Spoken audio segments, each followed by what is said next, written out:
Hello students, आज के capsule में हम डिस्कस करेंगे कोल्ब्स इलेक्ट्रोलिटिक मेथड को।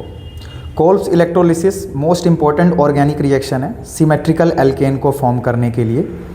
तो लेकिन आप ध्यान रखेंगे स्टूडेंट्स कि जो भी even number of carbon atoms का एल्केन फॉर्म होगा उसके साथ साथ कार्बन डाइऑक्साइड गैस भी रिलीज़ होगी। क्यों रिलीज़ होगी कार्बन डाइऑक्साइड गैस? क्योंकि fundamentally Kolbe's electrolysis decarboxylation reaction है। तो कार्बन डाइऑक्साइड गैस रिलीज़ होगी, साथ के साथ हाइड्रोजन गैस भी रिलीज़ होगी। वो कैसे रिलीज़ होगी अभी आपको मैं मैकेनिज्म समझाऊंगा।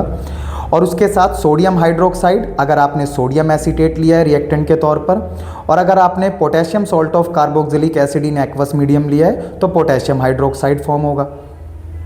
मैकेनिज्म में आपको स्टूडेंट्स ध्यान रखना है ऑक्सीडेशन और रिडक्शन का, है ना, एनोड और कैथोड पर। तो यहाँ पर मैं सोडियम एसीटेट ले रहा हूँ, तो जो सोडियम एसीटेट है ये अपने फ्री आयंस में डिसोसिएट होगा, acetate ion and sodium ion. इसी तरीके से वाटर का भी आप डिसोसिएशन कर लेंगे हाइड्रोजन आयन और हाइड्रोक्सिल आयन में।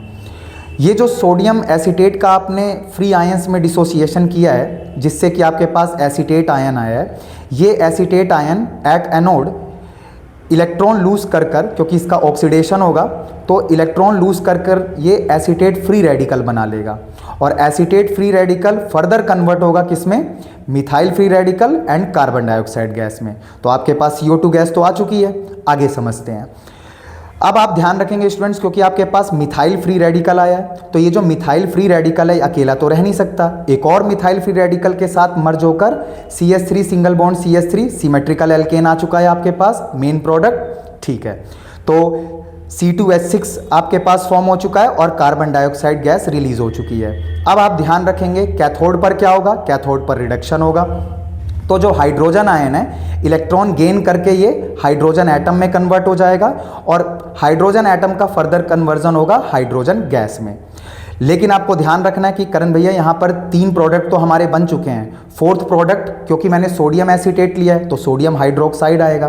कैसे आएगा स्टूडेंट्स? तो आप ध्यान रखेंगे कि जो सोडियम एसीटेट का सोडियम आयन है और वाटर का जो हाइड्रोक्सिल आयन है OH-, ये दोनों आपस में कंबाइन होकर सोडियम हाइड्रोक्साइड फॉर्म कर लेंगे। तो आई होप चारों प्रोडक्ट आपको समझ आए होंगे स्टूडेंट्स। मिलते हैं नेक्स्ट कैप्सूल में।